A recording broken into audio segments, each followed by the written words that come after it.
While his personal lawyer and fixer is heading to prison, President Trump is trying to shift the blame and spin the story, claiming he did not direct Michael Cohen to break the law, which is, of course, a complete contradiction with assertions made by the U.S. Attorney's Office for the Southern District of New York, which stated directly in court that the illegal hush money payments to Stormy Daniels and to Karen McDougal were done in coordination with and at the direction of President Trump.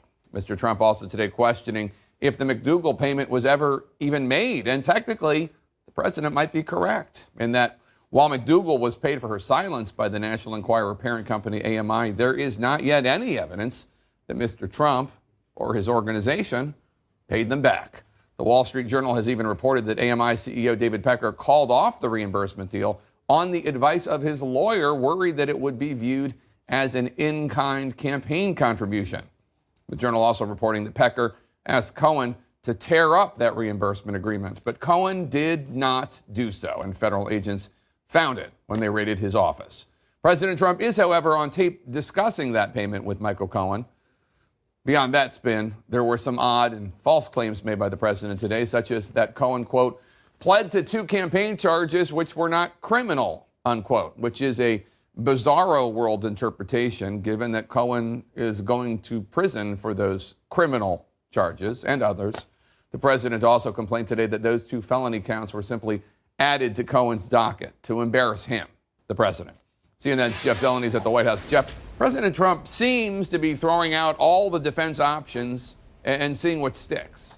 Jake, he does. He also has, of course, repeatedly referred to all these legal charges against him as a witch hunt. But today he took a slightly different approach, saying it was all part of a plan to embarrass him. Now, as for Michael Cohen, his longtime fixer and lawyer, the president also diminished him as a low-level aide and said this, in retrospect, I maybe shouldn't have hired him.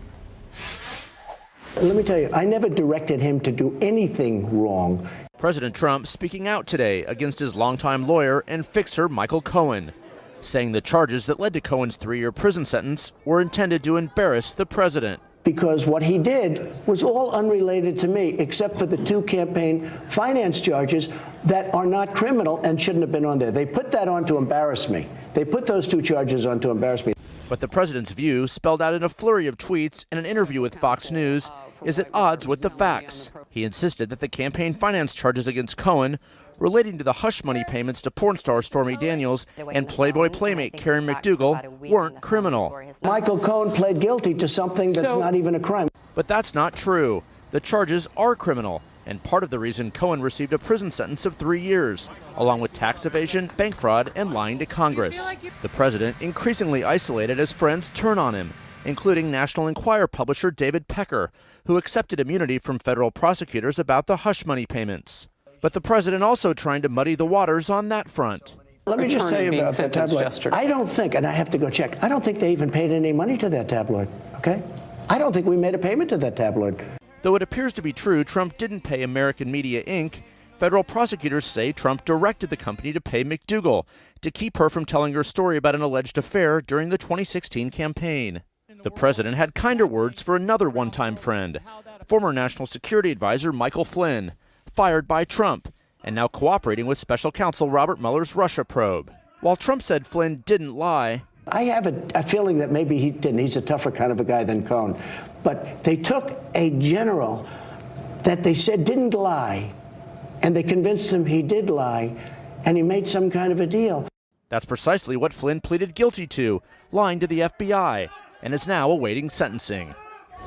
Now, that sentencing is scheduled for next week. It's unclear what that sentence will be, but the special counsel's office has recommended no jail time, no prison time for Michael Flynn because of his, quote, special assistance in the Russia investigation. So, Jake, that is one of the many questions here at the White House. What exactly was that special assistance Michael Flynn gave? Perhaps next week we'll find out. Perhaps. Jeff Zeleny at the White House, thanks so much. The president now says he's not even sure he ever made that payment to American Media Inc., the parent company of the National Enquirer. Put aside all the court documents that lay out how the president directed Cohen to make the $150,000 payment. Trump's also on tape with Cohen talking about it. Take a listen. And I've spoken to Alan Weisselberg about how to set the whole thing up with so what are we going to pay? Funding. Yes. And it's all the stuff. Now, maybe he didn't pay them as he was supposed to according to the original plan, but the plan is laid out there, and David Pecker apparently held up his end of the deal. We also know the prosecutor description of an August 2015 meeting is similar to the meeting first reported on by the Wall Street Journal. Trump met with Pecker and Cohen to discuss how they would handle any negative stories. Caitlin, the president seems to be hanging his hat on the fact that they never paid Pecker, but I don't know that that really matters. Well, he's towing that line, and this is what we've seen President Trump do a lot of the times. He's saying we didn't make that payment, but he's not saying we didn't make that payment because David Pecker backed out of it, according to this reporting from the Wall Street Journal, because he was advised by his legal counsel that it could be seen as an in-kind campaign contribution. So the president doesn't go there in the interview. He just says we didn't pay them. He doesn't say that his lawyer essentially set it up for them to pay them this money for buying the rights to this woman's story so she wouldn't go public with that story, or couldn't go public with that story, alleging that she had an affair with the president. So he's towing the line. That's also what we've seen from him on Twitter this morning, kind of trying to give a little insight into his legal strategy here by saying, he's not disputing that he directed Michael Cohen to make these payments to the women. He's saying, I didn't direct him to do anything illegal while he was doing it. And David, in the non-prosecution agreement with AMI, it says, quote, the agreement also acknowledges AMI's agreement to provide cooperation in the future. We just heard Cohen reference all the stuff in the tape. It's not difficult to imagine that there's more beyond McDougal and Stormy Daniels, so it's possible that this is not the end of the AMI part of this. Sure. So there's two things. To be granular on this, right? I think a lot of this turns on what the president's intent is, right? What can they prove? What did the president intend here? Did he intend to violate campaign finance laws? Did he intend a lot of that's going to turn on that? And then secondly, to go to 100,000 feet, does it matter, right? Why does it matter? Because it matters because are they going to try to prosecute the president? Probably not. Does it matter? We heard Jerry Nadler, chairman of the incoming chairman of the House Judiciary Committee, say, "Wow, this probably is something that's impeachable. I doubt we'll impeach him for it." Right. So we should care about it for a lot of reasons. There's on the criminal side, but on the political side, it doesn't seem like no matter what happens, it's gonna tilt the balance in Jerry Nadler's mind at least. What do you think? Does it matter from the 10,000 foot view? Does it matter for moral reasons? Does it matter? I'm not saying there's not that, but I'm saying talking about criminal and political, right? I know there are other ones, but I'm just asking. Yeah, no, I think as I often say, I think the moral part is a given. But I also think it's something that people understood when they voted for him, so that's part of the equation. Look, first off, I would like to say the president should just have a legal strategy and enact it and not talk about it in public. I'm not a lawyer, but he takes bad legal advice from a lot of people, so I feel like mine might be better than some.